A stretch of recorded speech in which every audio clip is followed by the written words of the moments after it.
nous avions pourtant émis le vœu de ne pas revivre l'horreur des attentats de 2015. Force est de constater que notre vœu n'a pas été exaucé.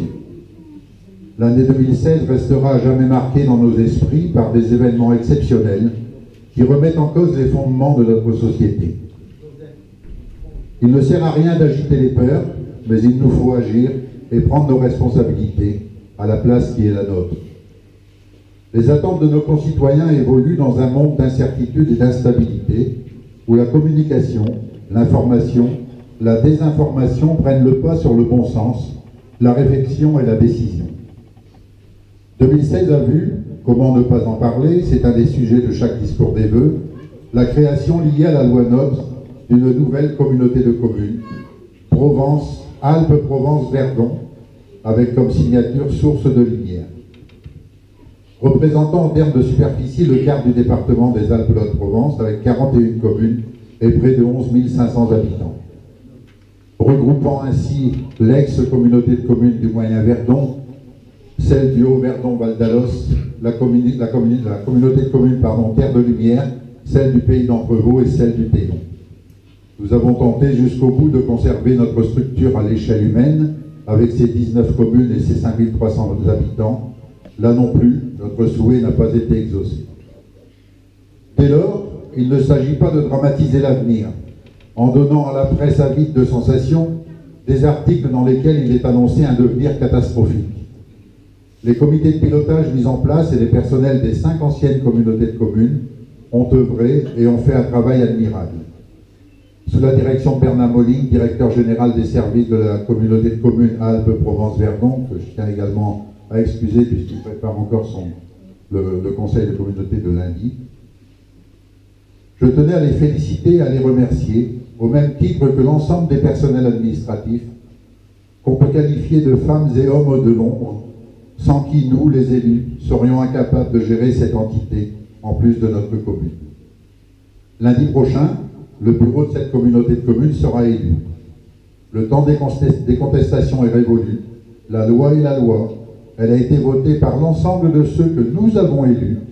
La récréation est terminée. Il va falloir travailler.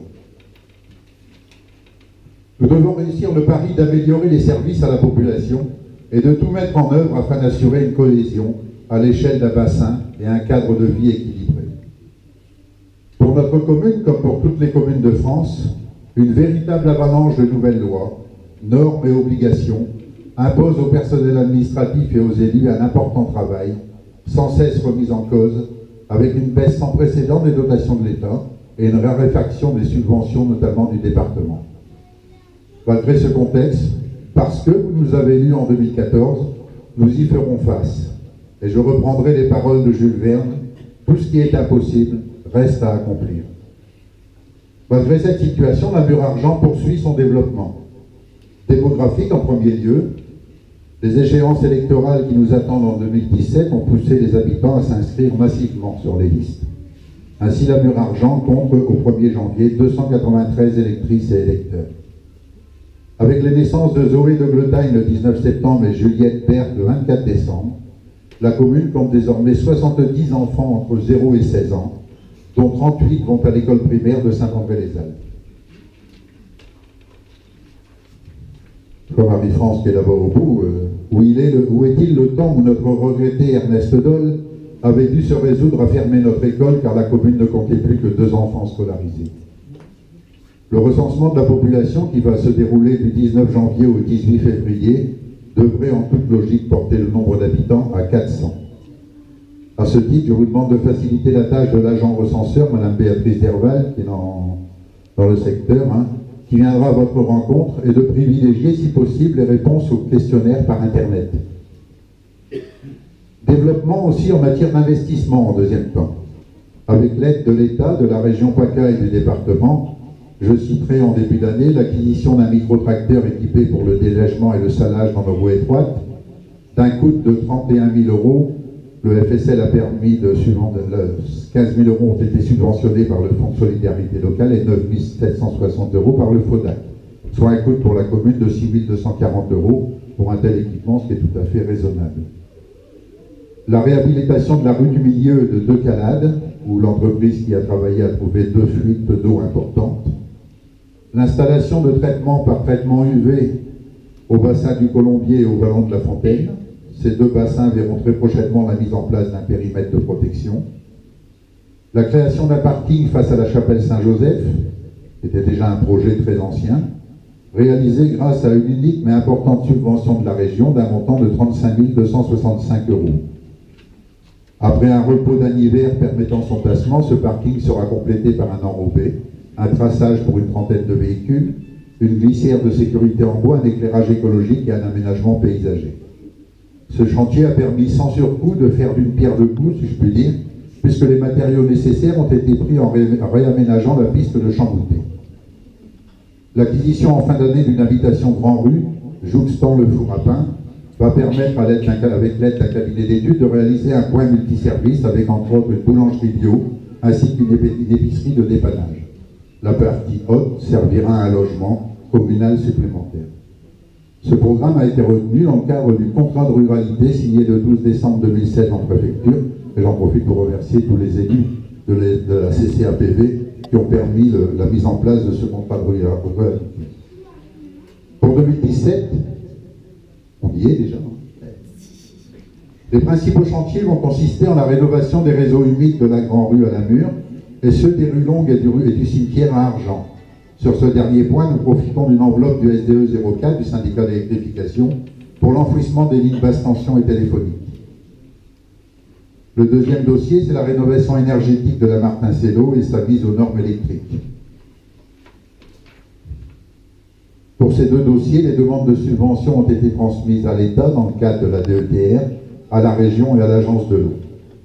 Je ne voudrais pas insister, comme l'a fait mon collègue et ami Thierry Collomb lors de ses vœux, monsieur le sous-préfet. Mais bon, je vois que nous sommes compris. L'ensemble des travaux relatifs au réseau humide seront terminés. C'est un dispositif neuf que nous transférerons avec les emprunts à la communauté de communes au 1er janvier 2020, comme le prévoit la loi NOTRe, dans le cadre des compétences obligatoires. Il est à noter aussi que la quasi-suppression des eaux parasites ajoutée à la mise en place d'un compteur laser à la station de comptage du Pont de Lissol a permis d'économiser sur l'année 2016 6500 mètres cubes d'eau usée, renvoyée à la station d'épuration de Saint-André-les-Alpes, soit une économie de 7 000 €. D'autres projets sont en cours de négociation. Je ne vous en parlerai donc pas aujourd'hui, mais sachez que nous vous consulterons, notamment dans le cadre de l'aménagement du parc Martin-Cello. Si je vous dis que j'en ai presque terminé, vous allez pousser un ouf de soulagement. C'est pas fini. Toutefois, je ne pourrais conclure cette cérémonie sans remercier mon conseil municipal, dont j'excuse André qui a eu le genou, qui s'est foutu les machins, les tendons en l'air à la poursuite d'un chamois, ça lui apprendra. Et Valérie qui est absente et Nicolas qui a une énorme migraine. Nous sommes, alors, à mon conseil municipal, non, pour ceux qui restent ici, nous sommes à la moitié de notre mandat. Hein? Sans citer la palisse, je vous rappelle qu'il nous reste 3 ans pour réaliser nos objectifs. Et pendant ces 3 années, les mots lassitude, effondrement, burn-out ou somnolence doivent être rayés de votre vocabulaire. Merci bien sûr à Mme Blacasse Marie-Pierre, qui se cache derrière Manu, notre secrétaire dont les compétences et l'amabilité ne sont plus à démontrer. Merci au personnel technique, à Stéphane dans un premier temps, qui en un an a redonné son cachet, sa propreté à notre commune et qui s'est attiré la sympathie des habitants, malgré un accent picard bien reconnaissable.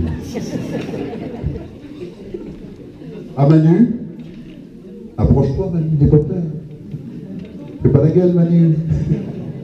Qui depuis le 2 novembre, dans le cadre d'une mutualisation avec la commune d'Annonces, et qu'on mutualise, monsieur le préfet déjà, on est déjà en avance, hein, complète à merveille le travail de Stéphane à raison de 14 heures par semaine, avec la même bonne humeur, mais sans l'accent.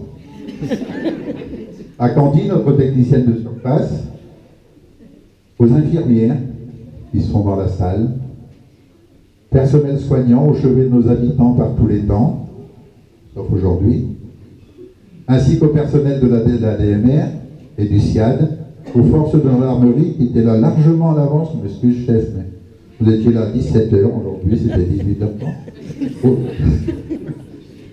Aux sapeurs-pompiers qui veillent sur notre sécurité.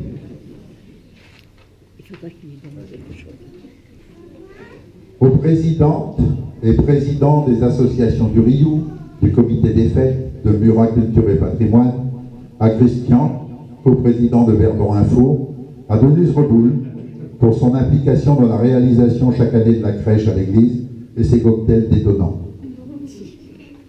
Et enfin, merci à vous tous. Quand vous m'avez élu en 2014, je n'imaginais pas la tâche qui m'attendait. D'autant que René Simon m'avait dit, tu vas voir, c'est tranquille comme village. À des enfants qui me demandaient dernièrement que faut-il faire pour être maire. Je leur répondis, aimer son village et surtout aimer les gens. Le reste, ça s'apprend. C'est parce que je vous aime, Murin et Argentin, que je vous souhaite en mon nom et celui du conseil municipal mes vœux les plus sincères pour 2017. Des vœux de santé, de bonheur, de solidarité, sans oublier la réussite dans vos projets personnels, professionnels et associatifs. Je souhaite également mes vœux de pleine réussite pour la CCAPV. 2017 nous tend les bras, alors avec énergie et engagement, soyons tous les acteurs d'une année utile pour donner toute leur chance à nos projets, mais restons mobilisés pour servir l'intérêt général. Je vous souhaite aussi une année 2017 la plus apaisée possible.